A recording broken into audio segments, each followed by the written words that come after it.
We're here at ETHDenver with David Tso from the ecosystem team at Base.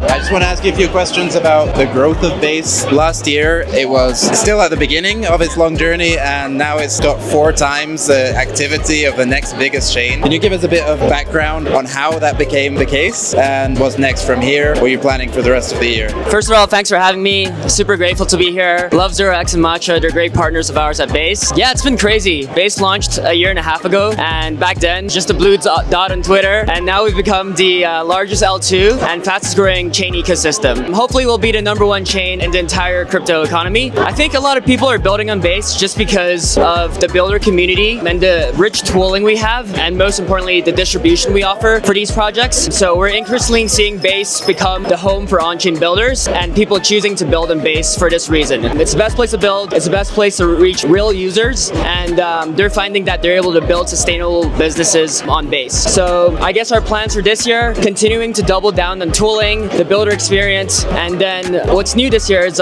we have this new mantra, which is helping builders go viral. So we want to give them even more distribution than the existing things that we offer. So happy to dive deeper into that. And then also a large part of our plan at Base is to continue to bring Coinbase on-chain. And this will bring more users that are crypto curious, that haven't touched on-chain before, into Base, and then also the broader on-chain economy. So hopefully we can keep growing this pie together. So what are the challenges to bringing those crypto curious people on-chain? I've seen Jesse running around giving people money basically to try to get them on chain. What do you see as those main challenges, and how do you break through? I think a lot of the challenges with crypto is just onboarding. Onboarding's been super tough, like with 20, 30 steps. For the normal person, it's super scary and intimidating and nerve-wracking, right? So we've built things like Smart Wallet to make onboarding way more seamless and fast. Now you can sign up in 30 seconds and you can get started. So from the tooling and infrastructure side, we've really improved the onboarding experience, which makes it easier for folks to get on chain. I think another part of bringing folks on chain is like a lot of people are coming to crypto because they hear about a token, they hear about Bitcoin or Ethereum or a meme coin, and then they will go to Coinbase or another exchange, or they'll download a wallet like Coinbase Wallet or another wallet, and then they'll buy a token and then they stop there. Our goal is to really bring them further into the on-chain economy, so onto Base and then through Coinbase Wallet, and for them to discover the more interesting things that crypto has to offer beyond just tokens and trading. We're trying to bring that to the crypto curious. And a large part of that, I touched on it a little earlier, is bringing Coinbase on chain. A few examples, earlier last year we launched CBBTC, which is Coinbase Bitcoin, but essentially a lot of people on Coinbase, the main app, they hold Bitcoin and they don't do anything with it, right? They just hold it and that's it. So we launched CBBTC, so now they can bring their Bitcoin from the exchange on chain to Base and other ecosystems like Ethereum, Solana, and now their Bitcoin can be used in DeFi. They can borrow, lend it, they can earn yield on it, they can LP, all that good stuff. So that's a good example. And then vice versa, we're bringing on-chain to the main Coinbase exchange app. We recently launched Bitcoin-backed loans, so people can now borrow USDC without selling their Bitcoin directly in the app. And the back end of this is actually Base. It's powered entirely by Morpho, DeFi protocol on Base. Yeah, now folks directly in the exchange app that are crypto curious can experience the benefits of on-chain. And we recently, just yesterday, announced Coinbase One, which is basically our Coinbase subscription program that allows for 0 trading fees, but we've also added on-chain benefits now on Base. So now, if you're a Coinbase One subscriber, you can go on Base. All the gas fees are subsidized, so that again removes tons of friction. And then you also have perks from our partners, Aerodrome, Morpho, Moonwell, Definitive, all sorts of perks in DeFi, boosted yields, and rewards. So we're really trying to bring the hundreds of millions of users in Coinbase on-chain to Base, and then we're also trying to plug on-chain into Coinbase and bring that experience on-chain very easily, seamlessly to folks that are crypto curious. There was an announcement recently about Coinbase Wallet integrating with Farcaster, or the other way around. Can you tell us a little bit about that and how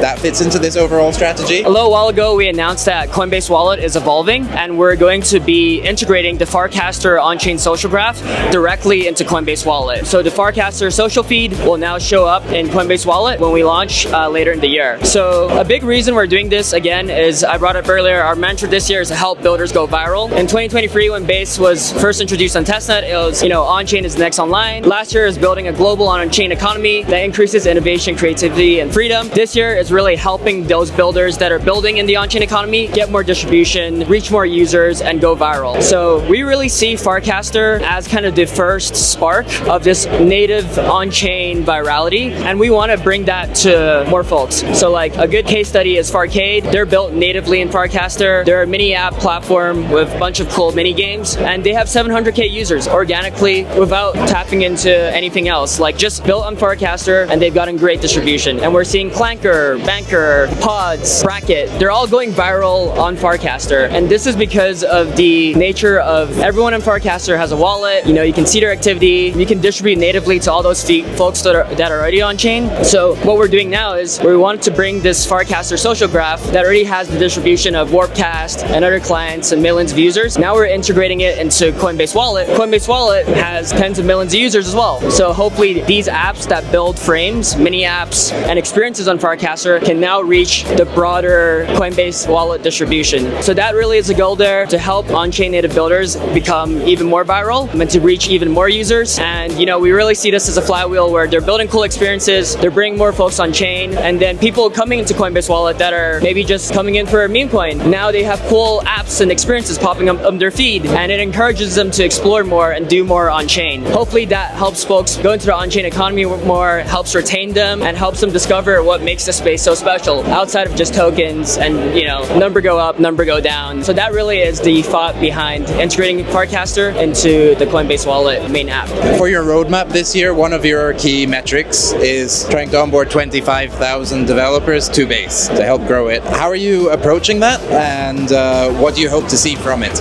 We're always focused on builders, developers. That's our core mandate. Like, Base is for builders. We built Base for builders, and we want it to be the best place for builders to build. We have a suite of developer tooling that makes it easy. So I mentioned Smart Wallet earlier, what makes it really easy for folks to onboard. And then developers using Smart Wallet now, they can have these things called sub-accounts. We just recently announced this at ETHDenver this year, but now you can have users on your app without all the pop-ups and signing transactions, which will make things a lot easier. We also have on-chain kit. These are ready-made front-end components and back-end components that are like Lego blocks. People can easily spin up an on-chain app. We have base names, which is composable identity that you can use in Farcaster, you can use in Wallet, you can use in other social apps like Interface. We got Paymaster, so now we can sponsor gas fees on all the user transactions on your app. So now it's free to transact on the crypto app, just like a Web2 app. We got on-ramp, so if folks can on-ramp onto your app without KYC under $500. That's huge. And recently, just yesterday, we announced faster block times. So we're going from 2 seconds to 200 milliseconds. That makes us the fastest L2. This is on testnet right now, Sapolo testnet. This will be going live on mainnet in Q2. This will also make us 2 times faster than Solana. So this will be another great experience for developers. And then we launched as well Base app chains. These are L3s that settle onto Base. So we just developed an open source framework in collaboration with the OP. And now we have app chains like Medicaid, Block Lords, Super Champs going live on Base. We're really seeing Base as the best place with the most complete tooling, and it's all in one place. It's vertically integrated in an open source, open standard way to make it easy for developers to build. And why are we focusing on developers so much? Because when they build great experiences and great products, not only are great crypto products, but compete with Web2 products, just good products in general, they're bringing more folks on chain. These folks buying a coin on exchange or downloading Wallet for the first time, they're discovering these experiences, and we're bringing more users on chain through these developers. And then it's a flywheel where, more users and more transactions attract more developers as well. So ultimately, growing Base developers is our core focus because it grows the global on-chain economy. And we really want Base, this is a core value of ours, to be that bridge into the global on-chain economy. We're a bridge, not an island, so we want folks to come into Base, discover all these cool things to do, and then they can also go on other L2s. They can go to Ethereum, they can go to Solana. But yeah, we really just want to bring more folks on chain, and then wherever they want to go from there, we're very supportive. We really see Base as this main gateway where Coinbase users, Web2 users, devs are coming in. It's the best place for them to build. It's the best place for them to get distribution, go viral, and it's the best place for users to live their lives on chain and have a better overall experience experienced than Web 2. That's what we want Base to be, and I think we're making solid progress this year. And hopefully when more builders go viral, more users will come on chain, and creators can also earn more as well through these cool creative tools on Wallet. Well, it's amazing to see the progress that Base has made just in the last year and a half, like you say, and I can only imagine what it'll be like next year at ETHDenver. Like, all of this is just going to be Base. So yeah, Base is a better internet, and thank you so much for joining us, David. Yeah, appreciate it. Building a better internet for all.